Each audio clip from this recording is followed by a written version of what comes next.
اگر آپ کسی ہوٹل میں چائے پیتے ہوئے عام طور پر گھر میں چائے پینے کی نسبت زیادہ چینی ڈالتے ہیں تو آپ میں بدعنوانی کے جراثیم پائے جاتے ہیں۔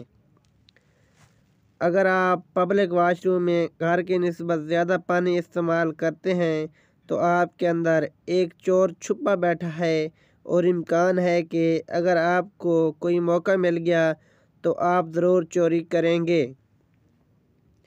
اگر آپ اپنی پلیٹ میں بھوک سے زیادہ کھانا محض اس لیے ڈالتے ہیں کہ اس کا بل کسی دوسرے کی جیب سے جا رہا ہے تو آپ لالچی ہیں۔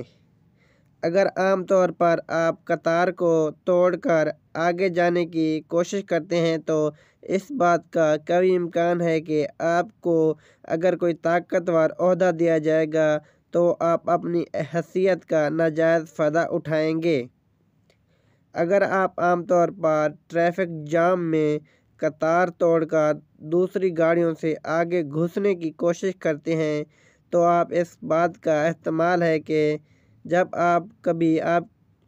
کبھی آپ کو پیسے کا رکھوالا بنایا گیا تو آپ اس میں غبن کے مرتکب ہوں گے کیونکہ آپ کو قوانین و ضوابط پر عمل سے نفرت ہے۔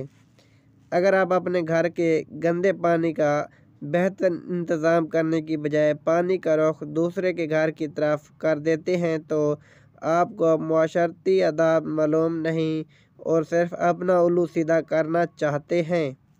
آپ اکیلے میں جب بھی موقع ملتا ہو تو چھوٹی موٹی گڑبڑ کرنے میں عار نہیں سمجھتے، مثلاً کسی خاتون کو غلط نیت سے گھورنا، کسی کی چیز کو خاموشی سے اس کے مالک کی اجازت کے بغیر کھانا یا استعمال کرنا صرف یہ سوچ کر کہ کون دیکھ رہا ہے۔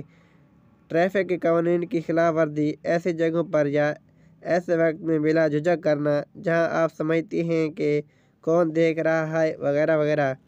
آئیے جہاں بھی ہمیں موقع ملے ہم خود باکردار انسان بننے کی کوشش کریں چاہے ہمیں کوئی دیکھ رہا ہے یا نہیں۔